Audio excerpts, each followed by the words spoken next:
turning back.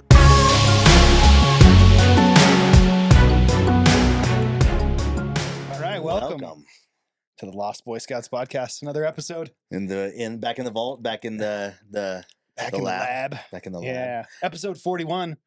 Dude, that's insane. We just keep trekking along. 41.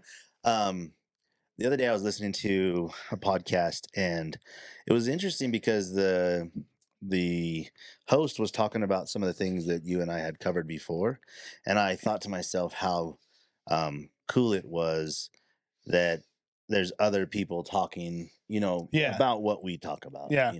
I'm never a type of person to feel jealous about anybody. I always think like stoked for the guys. I've always been a guy that's like push to get more people to see the benefits of what you and I are talking about, right? I think, when it comes to our message specifically around men's mental health, right, you tend to find your tribe, right? Like the way I say things, like there's a couple guys that I know on Instagram that talk what we talk about. Yeah. And then absolutely, I just want to invite them to the gym and bump fists with them. This guy was even talking about how toxic male personalities have damaged certain male characteristics. Yeah. Toxic male personalities. And I'm thinking, do some people think like, some of our characteristics could be toxic, right? Right. I mean, we practice combat art. Yep. And I come from a world of fighting. Yeah. I fought a lot when I was younger, and I've talked about that. And I wonder, like, if some of my traits are toxic, because I'm thinking, well, I know who I consider toxic. I know there's people out there that I'm like, I would never want to be like you, right? Ever, Yeah. Could you imagine me with like all these huge muscles and like veins everywhere? Right? Dude? Like, so weird to me. Yeah, absolutely. I think so. I think there's purpose to hearing different verses, people's different stories. Yeah. That I don't vibe with the way they say it. That doesn't mean I don't want them to say it. Yeah. Right. Yeah. It seems like a lot has happened since our last episode. We kind of, things have kind of, full ramp for me in wrestling. Yes. They announced Tristan and I as the nice. Congratulations. Thank you. We are the head coaches for Park City Wrestling. That's a huge thing for me. Yeah. People always ask me, how do you feel about that? What's your take on that? And I love coaching wrestling. It's so rewarding. It's single-handedly probably one of the most frustrating things you can do, as well as like the most rewarding, because you're just so responsible for the molding of these young people, and it's so easy to feel their hype and feel their stoke. And congratulations to you and Trip. Like, thank you. Awesome. It's awesome to grow a program. Do you have any fun stories for us yet, or are you just getting ramped up? Oh, dude. So I was telling Tyler, my day today was kind of rough, but the first time I went to practice during the spring, I was trying to think about these brand new kids and how I could show them some games. And I always remember, like, I've been on the receiving ends, and I've been at practice when a kid has been hurt during a game. Oh, geez. And you hate that. You're like, during a game, we haven't even started wrestling yet. Yeah. We want to get the bodies going, we want to warm up. So a lot of times in wrestling rooms, you play games, and I was like, okay, I'm going to put so many rules on these kids so they don't get hurt. First practice, and kid breaks his ankle during the game. Ooh. Like within the first 2 minutes of the game.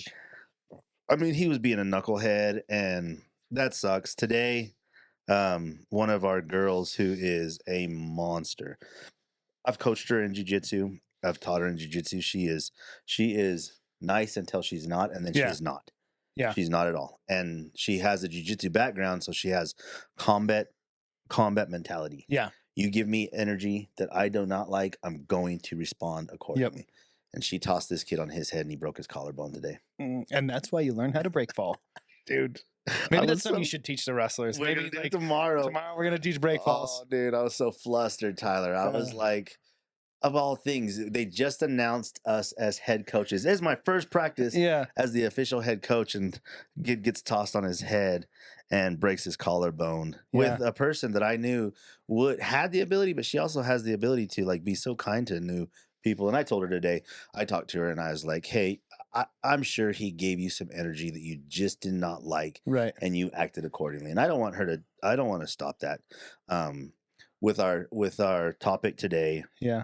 But did he sign the waiver is the question. He did. And, like, I mean, here's the other thing is, like, young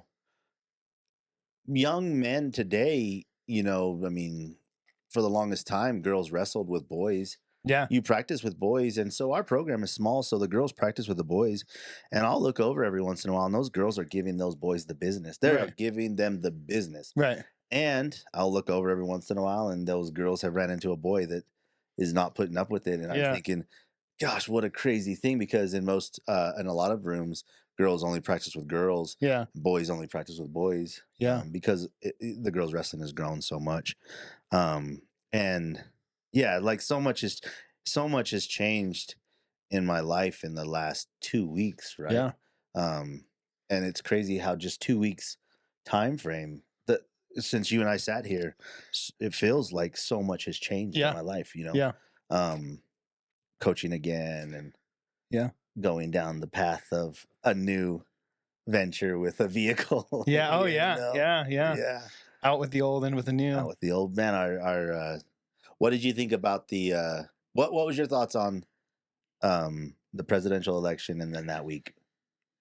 It was really strange. Like you could feel like a powder keg, and it was interesting, right? I went and voted in person, which is the first time I've done it in a few years because we've been mail-in ballots for so long up here. I wasn't particularly impressed with either candidate, right? It's like kind of more of the same. Mm-hmm. More of the same. I am not an affiliated voter. I typically like to listen to the issues. That way I can remain nimble, like really pick and choose. I am pretty libertarian when it comes to like my political views, which makes me a little bit more physically conservative, while socially a little bit more liberal. I thought it would be a more like a higher contention rate. Like that thing got blown out of the water. What's interesting is I was betting on it. I was betting on it. And I'm like, at the end there, like I put my vote down for my $100 down for Trump, which didn't get me a lot of money. But at the time of pre-election, it was like, whatever, it was like 30% return on my money. And I thought for sure as they were calling out, they were going to call more for Kamala. And I hedged a little bit thinking, hey, she's probably going to get a late night bump. California hasn't come in. Always does that. You know what I mean? Like it always does that. I bought in at like 5% return, thinking like, $25 would get me, if it bumps a little bit, she gets 50% or even higher. I could have made like, another $10-20, and it just stayed there. And I ended up pissing away $25 because, but I got into the community, and I'm like, there's a difference in the community. People were happier, probably just that it was over. And I think that people were being a little bit more okay with their decision, knowing that the entire country had probably done the same thing as them. Things the last couple of weeks with Trump and him and Vance going on to Joe Rogan. Yeah, dude, that changed everything. Shocking, huh? Changed everything. Shocking. It gave you the ability to be like, yes, I may not agree with who you are as a person, but that doesn't mean that you can't run the country the way that I would like to see it ran. And what's interesting is Vance is such a different character than Pence. Pence was so straight-laced and religious that I didn't feel like he was a very good pick. He was so bad. And they won, right? And I'm like, I didn't know much about Vance. I know he's a veteran. That like anytime a veteran gets involved in politics, they generally will have my attention. I like to listen to what they say. JFK Jr. Joining the ticket was definitely interesting to me. I mean, I think Tulsi Gabbard. Yeah, Tulsi Gabbard was when I heard her talk on a couple of podcasts, I was like, I am voting for her. It felt like a different Trump than previous, and I think that's what people liked about him, is that he's still the anti-establishment candidate, sure. And I think people voted on the economy. I think there was a lot of social issues that Kamala and the left tried to push. Yeah. They really ran on we always hear about the neoliberal, or the neo-conservative, but there's definitely a neoliberal party that has influenced that ticket, and I don't think it helped them. And I don't think that the fact that like she was so quiet leading up to things, and he was so available, right? And the way he conducted himself, yes, there are things that you go, ooh, that makes me cringe. But if you think in your world that you haven't said something that makes people cringe, you're crazy. I know for a fact that I've said things that I'm like, oh, that's gonna go over like a fart in church, you know? Yeah, and it was interesting. It probably took 2 or 3 days, I think, for those people that were in that camp to like really start. You started hearing the whining, like, oh, I guess the big thing I heard on social media was, I want to talk to a Trump voter to understand why they would have voted for a convicted felon. And I'm like, in my book, we're all convicted felons because we're all rebels. We do things that we shouldn't do, right? And ultimately, like, what are we looking for? What are we looking for? Right? Like I say, I am a pro America. My family has all been in America. Yeah. Yes, I am a person of color. I am a person of color. Yeah. I am, for sure. And I have concerns for myself, but I also work my butt off, and I'm middle class. Yeah. I'm not low end. I'm definitely not high end. I'm middle class. Yeah. And I want my kids to have a good world. Yeah. If that means that, I do believe that we need to have some sort of way to come into this country to pay your dues. Yes, I do believe that. Yeah. But there has to be a process for that. Yeah. Not just anybody, and I don't care what color you are. Yeah. Not just anybody can come into this country and start to change the whole dynamic of certain issues or certain places just because we need to help everybody. No, we don't need to help everybody. Yeah, no. We need to help Americans. Yeah. And I believe that, and I fight for that, and my boys fight for that, and I want my boys to stand on business, to stand their ground. And I was so grateful for your ideas of the topic tonight, because Mike and I had such a good conversation about it, and I'm so excited to dive down this, because not only that, we also had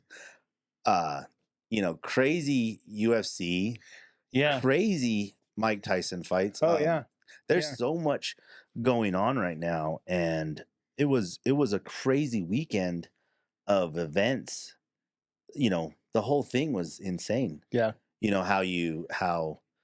How men and how people are being portrayed, and is it a falsity? Is it real? Yeah. What is real? What is real? Yeah, definitely. I mean, so the topic today, I definitely wanted to talk a little bit about like just feeling dangerous. Yeah. Right. A dangerous man. The dangerous man. And I instantly, when I started thinking of this topic, I thought of the movie Act of Valor. Have you seen that movie? That's a great movie. It's such a great movie. One of the best. It's such an action oriented movie. It's one of those that I turn on like when I want to test the surround sound. Story. Yeah, you're just like, it's all the it's I love it. It hypes you up. But the opening scene of that movie, there's a letter a father is writing to his son, and I'm gonna butcher this a little bit, but it's before he basically says, before my father died, one thing he said about growing older is that men stop seeing you as dangerous. And I always remember how being dangerous was kind of like a sacred. Yeah. It's like sacred, like this feeling of dangerous. For sure. And I think that's one thing that we as human beings, we've kind of disconnected from danger a little bit. Being dangerous was definitely a badge or a sign of, or a badge of honor, a sign. You were the hunter, you were the warrior, you would go out and you would protect. For sure. Right? You would provide for your tribe. And now we've gotten to this point where, a majority of men, they don't have any association with that danger. Sure. Like, we're not using power tools anymore. Agreed. Like, we're sitting behind desks and we can be keyboard warriors. And, there are men out there that are working with power tools, that are, building skyscrapers. There's women out there that are doing this as well. So, sure. You like it says, you live your life by a code, by a certain code, right? And most of the men lived by that code. Most of the men lived by that code. They were dangerous, and they knew that they had that air of that when shit hit the fan, I was running at the fire, not away from it. Right. And I think that like a general concept I have is that like there's one absolute in this world. I think if we were to like distill down humanity into first principles, kind of the concept, like the raw concepts of first principles of humanity, it would be, if I am bigger than you and you have something I want, I will take it. I will take it. It does not matter. Yeah. And that can be, it can be positive depending on which camp you're in. If you're, part of the camp where the guy's bigger or your tribe is bigger, that works out to your benefit. Yeah. But if you are smaller, I mean, you kind of have to adapt, right? You have to adapt or you die. Yeah. I hate to say it, the concept of survival of the fittest. For sure. Yeah. And when you have those guidelines, or you have those, and you have that basis, and you live by that creed, you know which camp you lie in. Right. Right. We've talked about this. I don't have a big group of people. Right. I don't. Right. I don't have a lot of friends. I have family. I have people that I trust, people that I surround myself. Yeah. And all of them are gangsters. Yeah. Every single one of them. The people that I hang out with, I know are gangsters. Right. Like gangsters. Yeah. Tough, mean, kind. Yeah. They are dangerous men who have lived dangerous lives, who do dangerous professions, and they are the nicest guys in the world until they're not. It's so true. So like this concept of being dangerous, I was rolling yesterday and we had 20 guys on the mat. There's no out rounds, right? Big rounds. And I was rolling with one of the newer white belts, and he's good. He's athletic. He's strong. He took my back. He had the rear naked choke.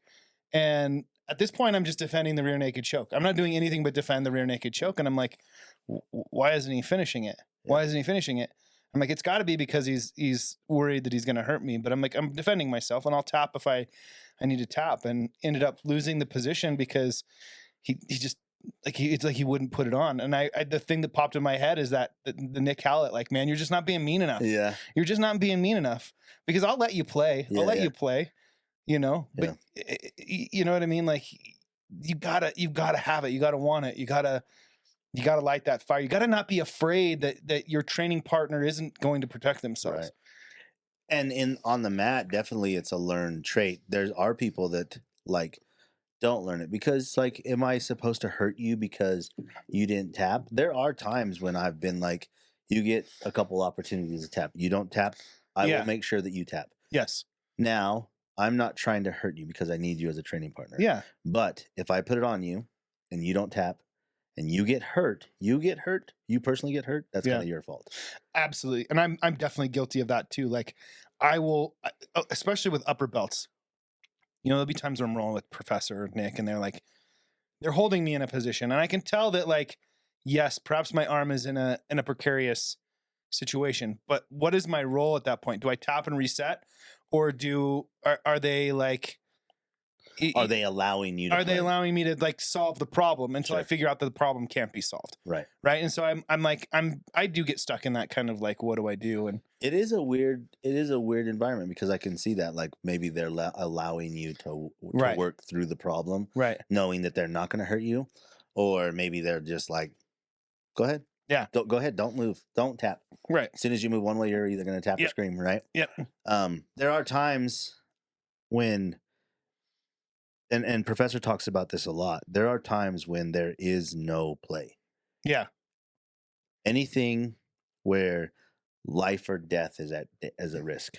So what does that mean? Weapons. Mm-hmm. Anytime a weapon is involved, there's no play. Yeah. Anytime a police officer, a military service member, somebody that carries a weapon. How about our boy Chris? Dude, what a crazy thing. Yeah. Dude, it was insane. Just like he was there last night. He didn't stay to train. Yeah, so one of our white belts, who is a smaller man, is a nurse. He had a real life situation where he had to use jiu-jitsu. I talked to him and he said there was so many mistakes that he made, but he was so proud, so glad that he had jiu-jitsu because as soon as instinct kicked in, he did not fight or flight. He completely ran, solved the problem, took the dude down, put him on his back. He did make some mistakes, he said, and he's excited to talk about them, but he for sure used jiu-jitsu in a real life situation. And what a great thing. I mean, like that dude, like I said, we are around people that have the ability to be dangerous. Yeah. You could live in a world of pretend danger, right, where it's perceived. Yeah. Right? Yeah. Age plays a huge fact in that. And this is kind of like Mike and I talked about this because I have been getting banged up a lot lately. Yeah. Part of it is because there's times when I'm training, I'm a smaller person, and I don't want to be what I would consider a quotations, boring round where I just defend myself, but I don't move. So I'll like move around and maybe I get my arm extended like you were just talking about. But because of my size and because of the size I'm training with, it's to the full extension, boom, and I get hurt. And I'm like, I wasn't even trying. There was nothing even going on, but I got hurt. Yeah. Right. I get into a weird scramble. I end up on top maybe, but what did I sacrifice? My knees, my wrist. Something's hurting now. And I'm like, gosh, what is it? Is it age? Is it age? Is it the fact that like some of these guys are getting better? Is it my ego? Yeah. Is it the fact that like I wasn't doing my job? And Professor was like, no, it's all the above, but also there are times when you have to be opportunistic. Yeah. And that may be just defending. Man, speaking of opportunities, do we want to go into that Tyson Jake Paul fight? We will. I think we do. Yeah. We kind of have to. We kind of have to. Right? I mean, I was so hyped for this fight. Like, I've been a Tyson fan forever. Everybody wants to see Jake Paul get punched. But like, I walked away from it thinking like, this is WWE. Do you think it was staged? I 100% think it's staged. Do you think that they came up with rules to keep them both in the fight for 8 minutes or 8 rounds? 8 rounds. I don't know. Yes, I think it was staged to the point where Tyson was never going to win that fight, unless he truly personified his bad boy self. And I could tell his. You saw the pre-fight stuff. Boy looked quick. He looked fast for like 5 seconds. Right. So he looked like, okay, I haven't lost a step. I'm 57. I know there's got to be guys in the gym that are older, that age that we roll with, that are like, that they can bang, they can roll, right? They can do 3 rounds. They can do the 20, they can do the hour of 3 minutes with us. Yeah. Right. So I'm like, I get it. I have a little bit of faith. The guy has some muscle memory. One thing I loved is that he seemed to punch through his partner. Like when the guy working the gloves, and I'm not a boxer by any means, but like he looked like he was punching through, like anytime he was training. You know how you've ever seen I can't remember his name. I think his name is Michael. He's a black guy that's a karate. He used to do karate moves, and he would do prison movies. I can't remember his name. Michael something. Anyways, he would show karate techniques. And Professor always talks about this. It's a choreographed dance. Yeah. When Mike's hitting the pads, it's a choreographed dance. Yeah. Right. So it's meant to look like it's beautiful. Right. Because boxing is beautiful. Right. When Floyd Mayweather is hitting the bag and he's looking at you and he's punching as fast as he can, it's a choreographed dance. So I'm holding the pads knowing that your hand is going to be there. So it's interesting. Okay. So it's staged. It's 100% staged.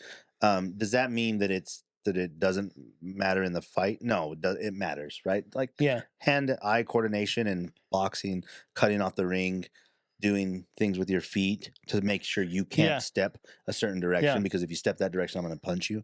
That's real. Mike Tyson was the epitome of, I will take 2 hits to give you 15. Yeah. Because my 15 are going to make you squeal. Right.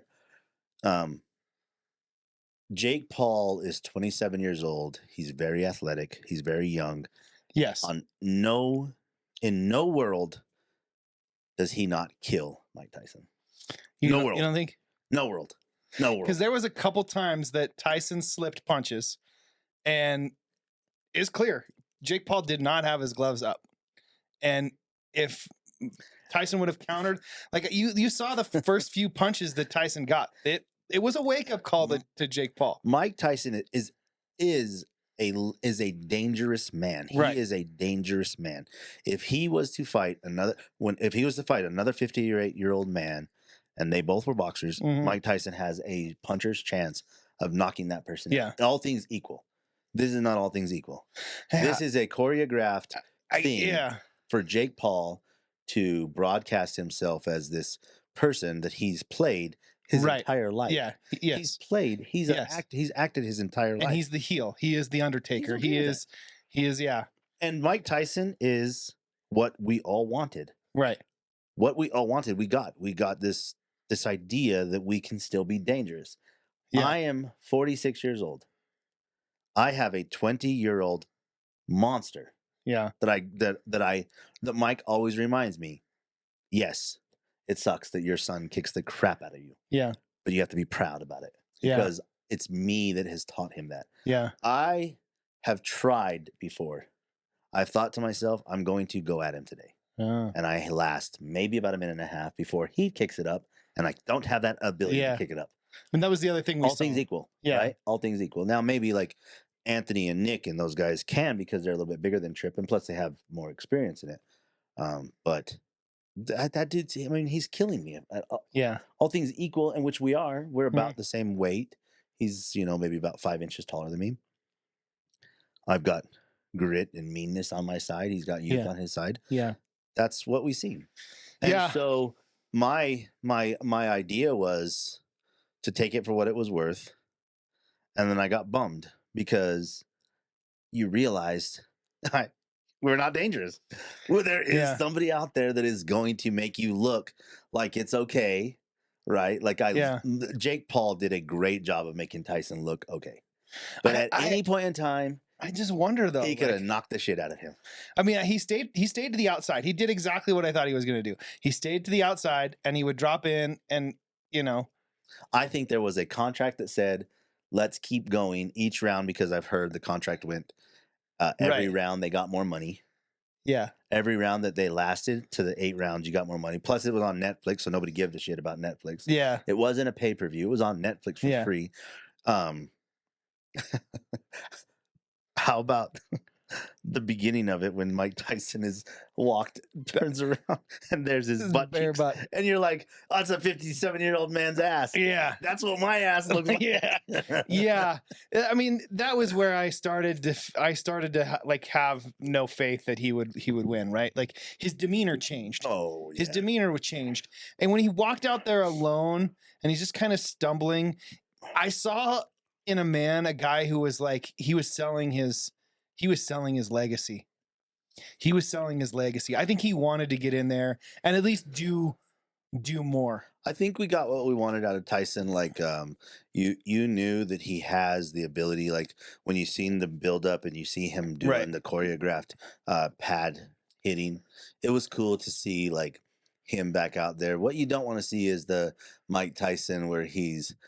And excuse our audience, please excuse me when I say this, but when he told that guy, "I'll fuck you till you love me," that is one of the most iconic lines of all things. When he is standing at the thing and he's screaming at the guy and he's sweating and he's screaming, and you're like, "This is a dangerous man." That's what the post-fight interview was probably one of the more interesting things where he's like, I don't have it.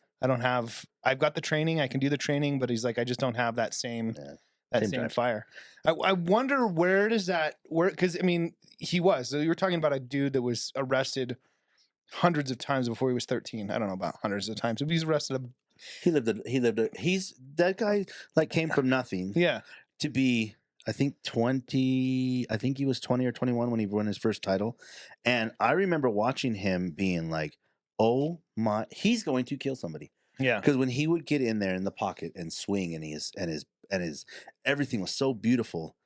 When I was fighting MMA, one of my trainers was a boxer, and he trained with Mike Tyson in Hawaii one year, and Mike Tyson came out there, and he'd show me some of Mike Tyson's combos, and I remember thinking, gosh, I just want to look like Mike Tyson when I'm doing this, and a very dangerous man. But did he have?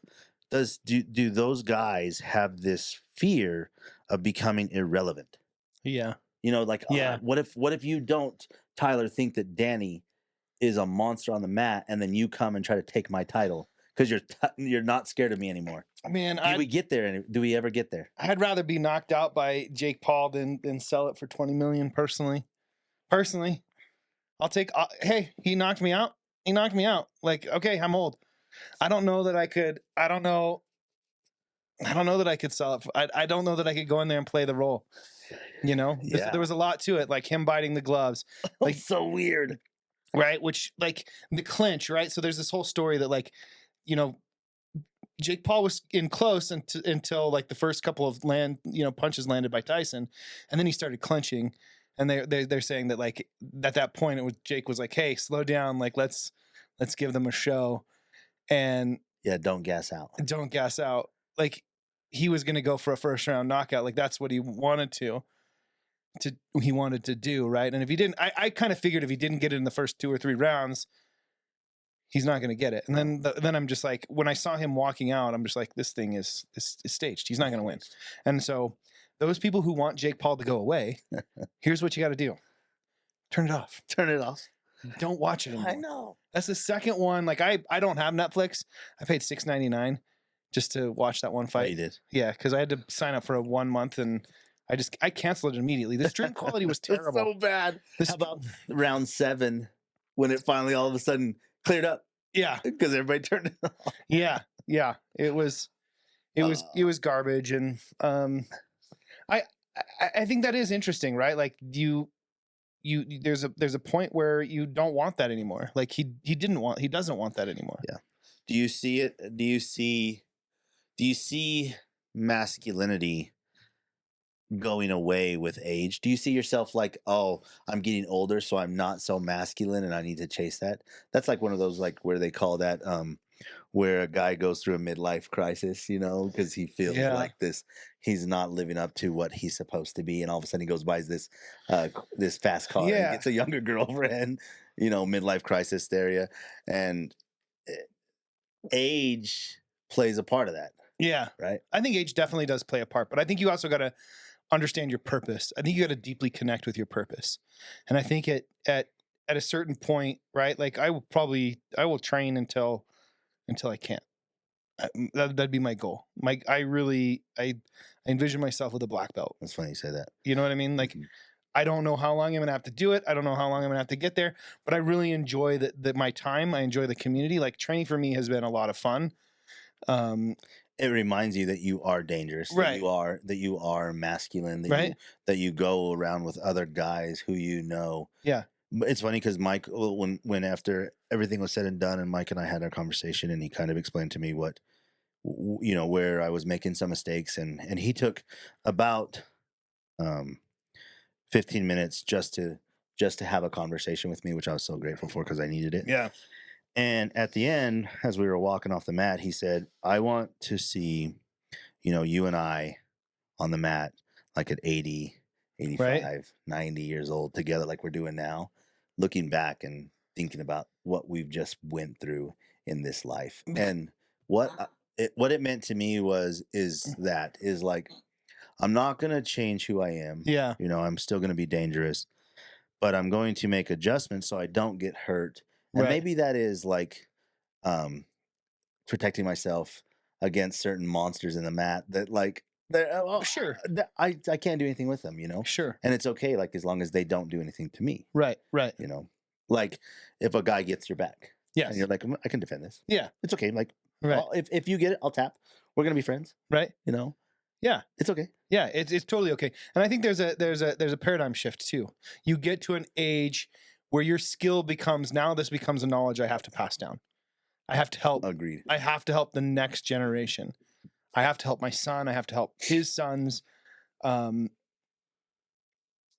So you become the teacher. And I think, that's your evolving purpose as a man. Our purpose, when we're younger, our purpose is to, go out there and make money or go out and serve our community, or we find our purpose as men in many different ways. Mm-hmm.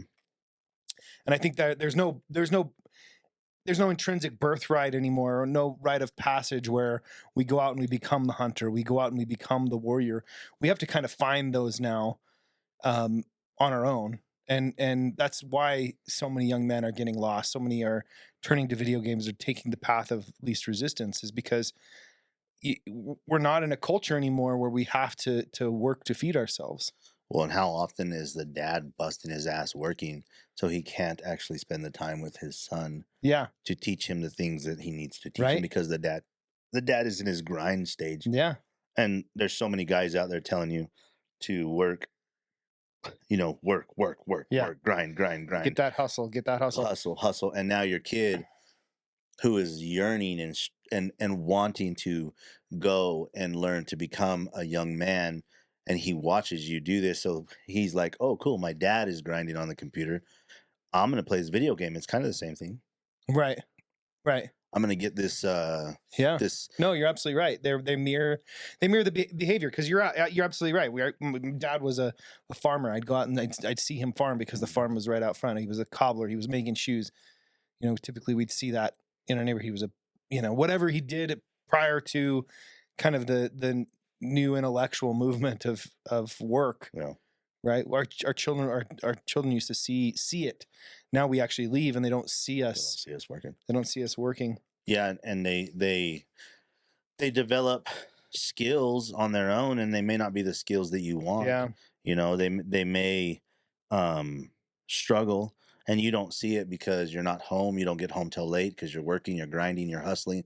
You're on social media going, hey, don't get on social media too much. Yeah. But you're on social media and you're like, well, this is how I make my money.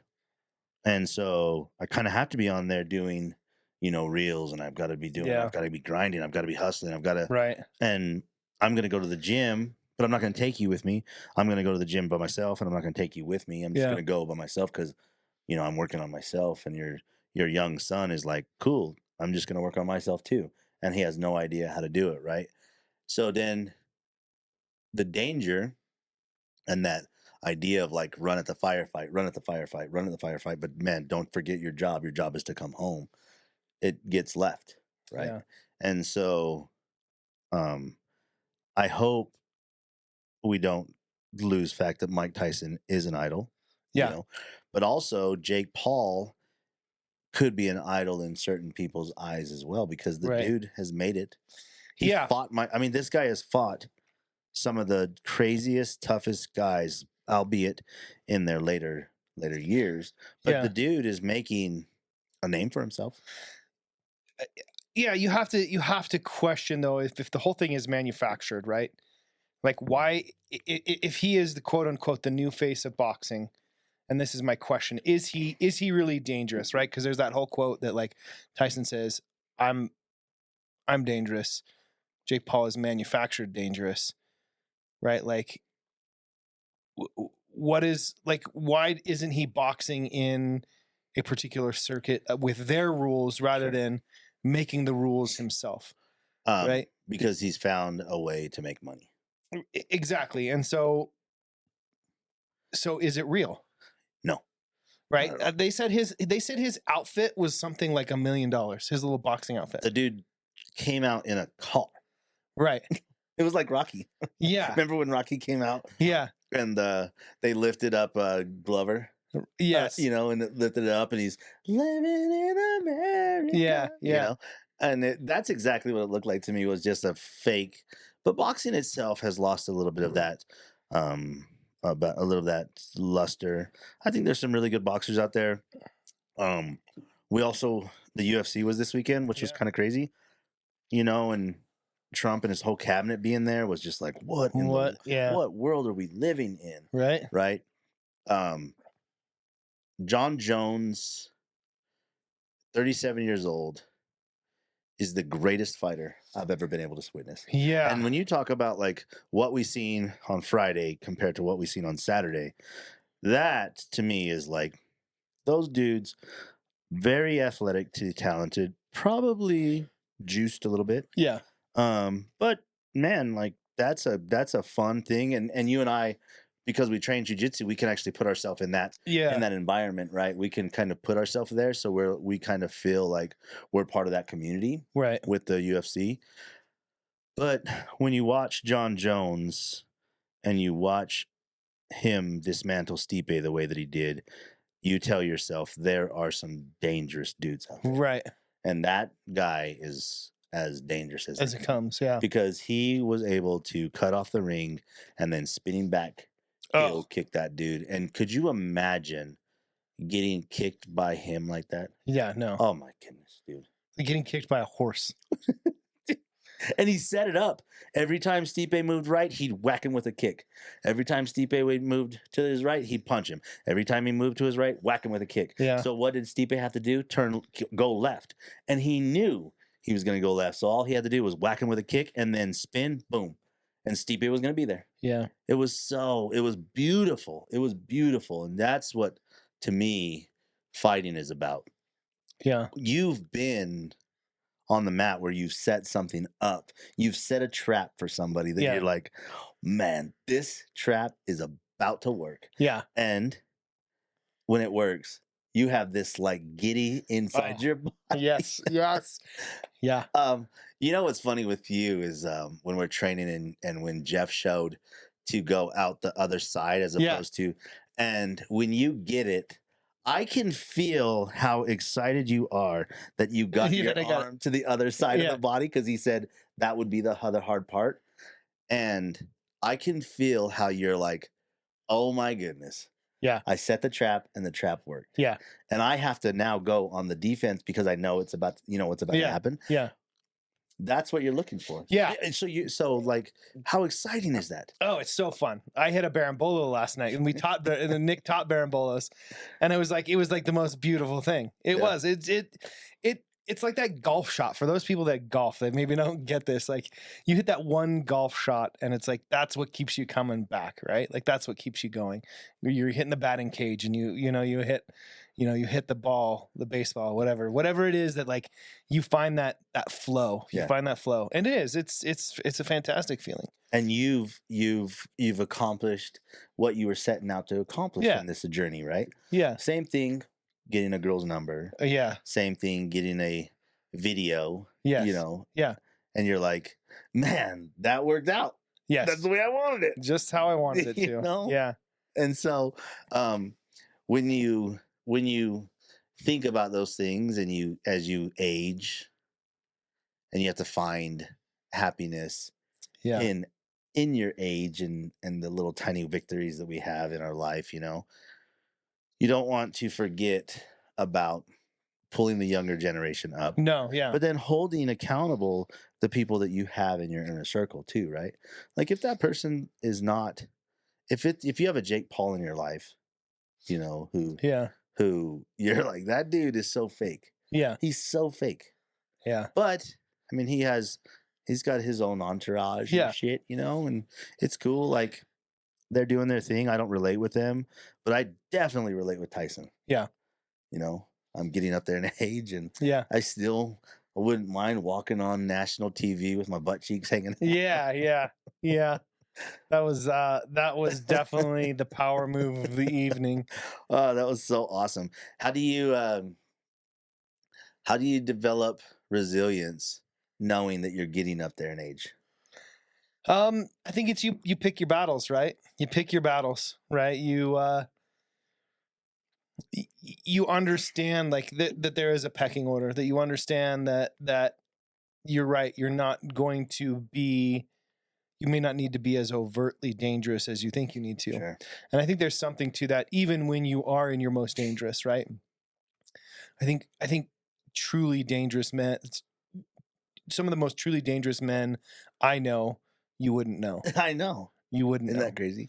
And I think that is how you know what I mean? Like you get to know them, you get to know their past, you get to know the kind of work they've done. and they're just humble, they're kind, they've seen some dark things, and so they know they don't need to go there, but they're ready to turn it on if need be. Yeah. And they won't fight fair. It was funny because I was having a conversation with somebody the other day, and they were talking about how they were training jujitsu, and the person that they were training with is a higher belt, and they were saying how they knew just enough jujitsu to understand and to respect how much more jujitsu this person knew, and they were they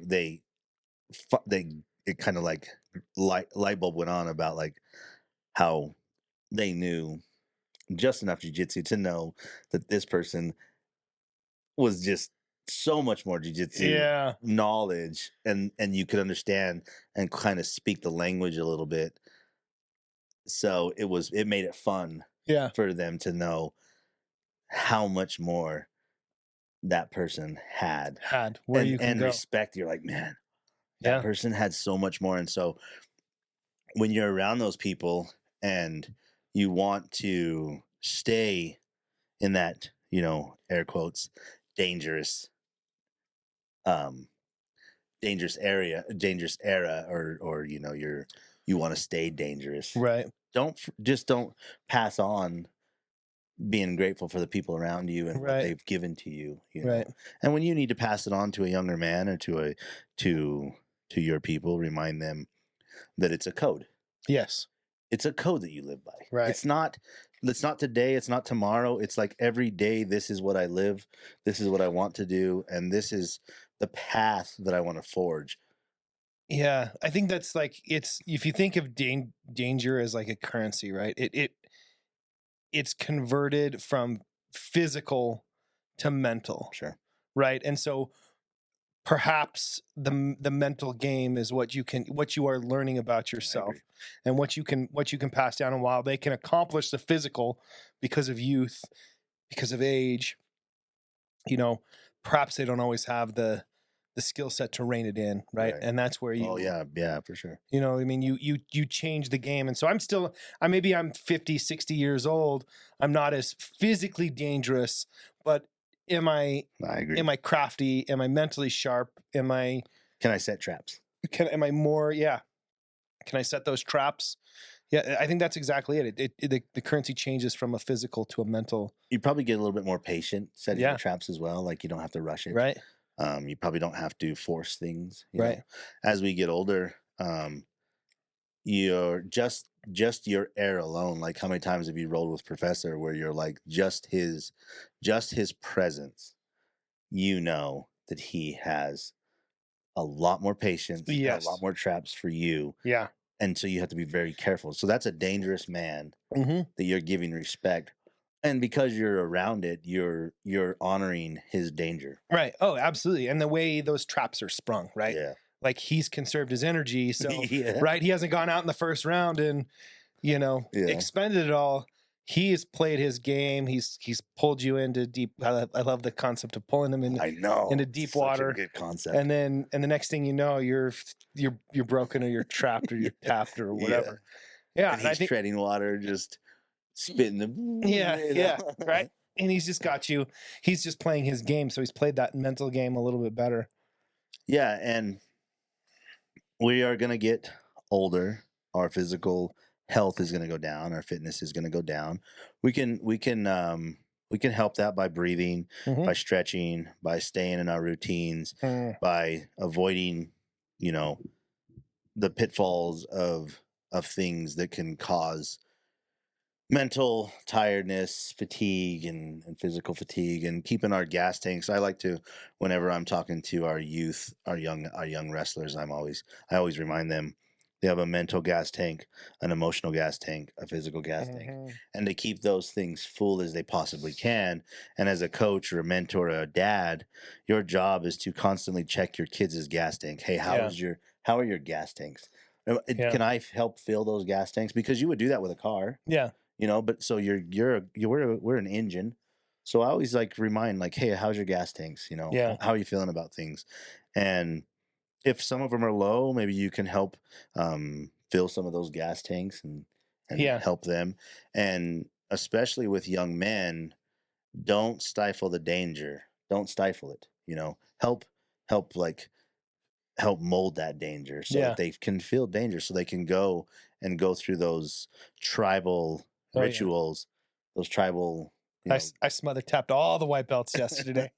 Good. Right? They deserve Leche de padre to all of them. Nice. Yeah. And I think that's exactly it. You play the game. We pass it down. Yeah. We are you find your tribe. You build your code. You find your tribe.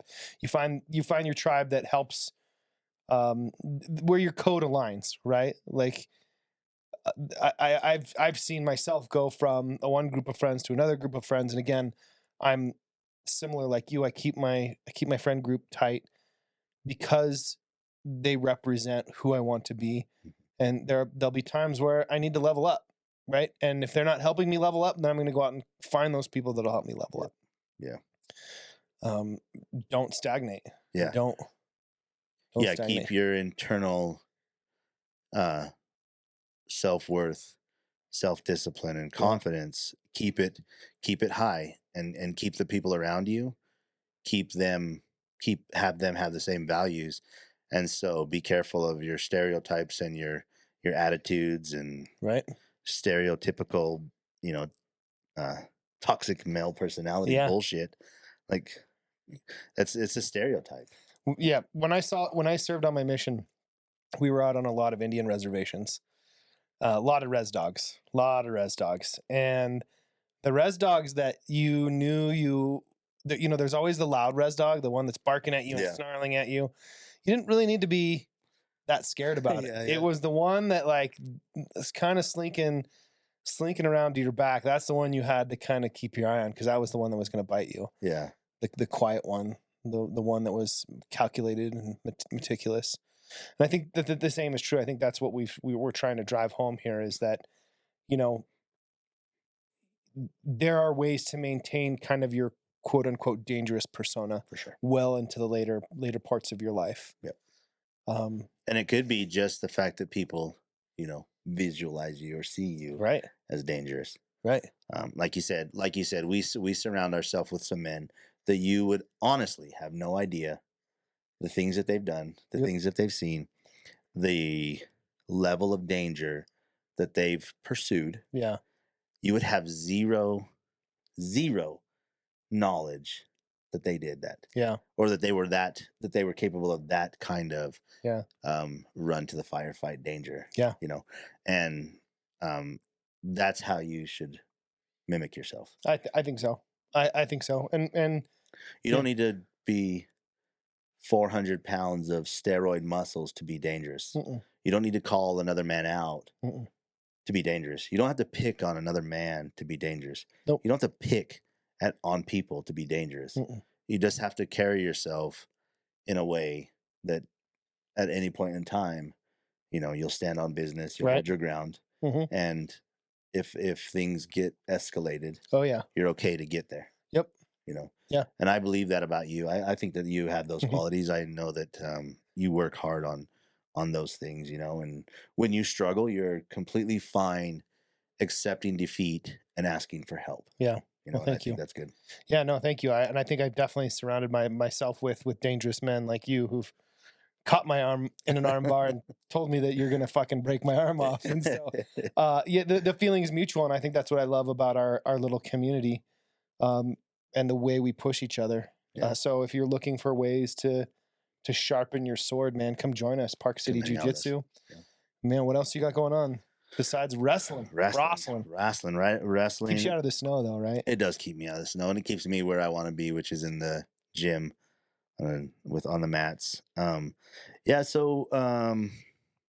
man, just we have about 16 days till our first contact. We have an inter squad duel, which is just our team against each other, where we kind of showcase our kids and showcase our talent, showcase the coaches, showcase what Park City Wrestling's about.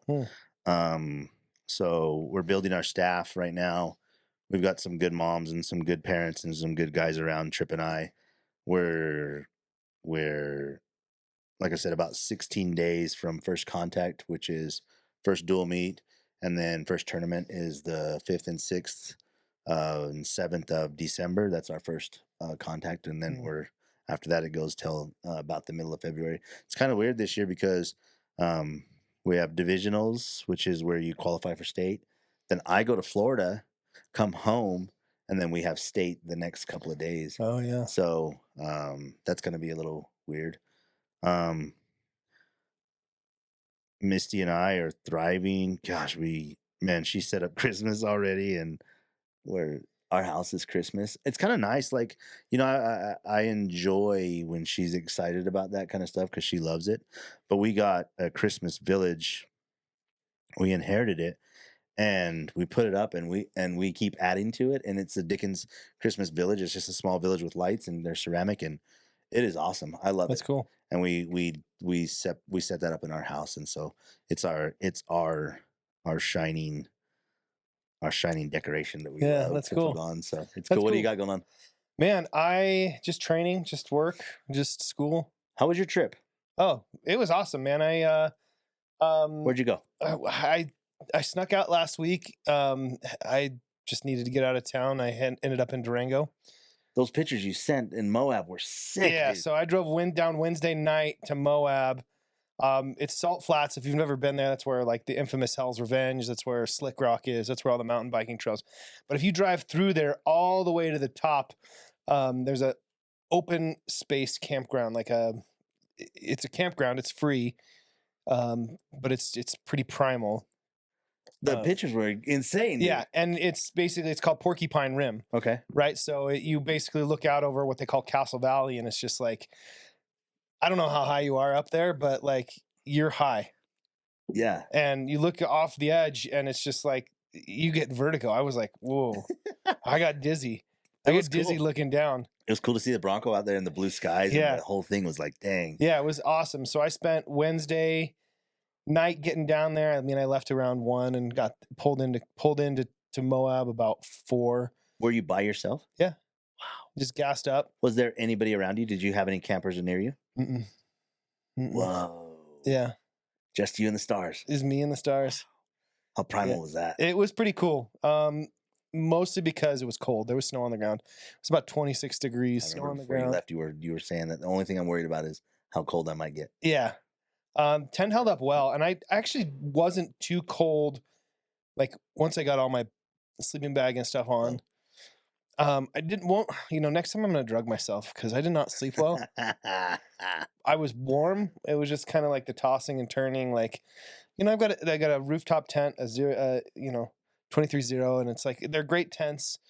Just not enough padding. Woke up a little stiff, and so then I made my way down to Mesa Verde. Okay. I spent Thursday in Mesa Verde. I love that area. Just kind of poking around Cortez. Drove into Durango to kind of hang out, meet up with my mom, but then ended up back out in Mesa Verde at a kind of a dispersed campground, and there was they call it boondocking, right? So it was like a group of people boondocking, and this was a boondocking location, and so there was people that built a big campfire, and just kind of pull up your. Did you go hang out with them at all? Or? I went and walked around. I kind of introduced myself, and yeah, but I didn't really hang out too late because I stayed in Durango till later, and so I was pretty beat. I think it was like 9 or 10 by the time I was stoked on your pictures. I thought that was cool that you went out there, and yeah, I know you were tossing around the idea of trying to get out of there, and then all of a sudden you were like, "Hey, dude, I'm leaving. Yeah, I'm heading out," and I was like, "Oh, this is so cool." Well, I was glad. I was proud of you for making that decision because it's one of those things where you like kind of want to see you go, but you're like, you could tell you were like, I got so much shit I got to do. Yeah. Yeah. And then you bombed out of here, and it was like, yeah, dude. It was awesome. I love Durango. I love Durango. Such a cool area. Had an amazing green chili burger. Oh. We just don't have good green chili here. It's like not a thing. Yeah. Did you get in Arizona at all growing up? Much? Like I mean, Southwestern. Yeah, we got green chili. I mean, like my way my grandparents made green chili is a little different than my wife. Oh, really? I have a friend that makes an amazing green chili. Yeah. He's from his parents are from New Mexico, so yeah. He has good green chili. And so so great, man. I'm stoked. Yeah. Great topic. Great. Yeah, thank you. Good job. hope we covered a couple things. I think so. Yeah, I think we left it all out there, man. We left it all out there. And if you don't think we're dangerous, come check us out. Park City Jiu-Jitsu. Park City Jiu-Jitsu. Happy Thanksgiving. This will be coming out Black Friday. Yeah. This episode comes out Black Friday. So hopefully you all have had a great Thanksgiving with your family. You've spent some time resting, eating a little pumpkin pie. And first and foremost, I'm grateful for you. Grateful for you. Yeah. Cheers, everybody. Cheers. Take care. Rise up, don't turn it back.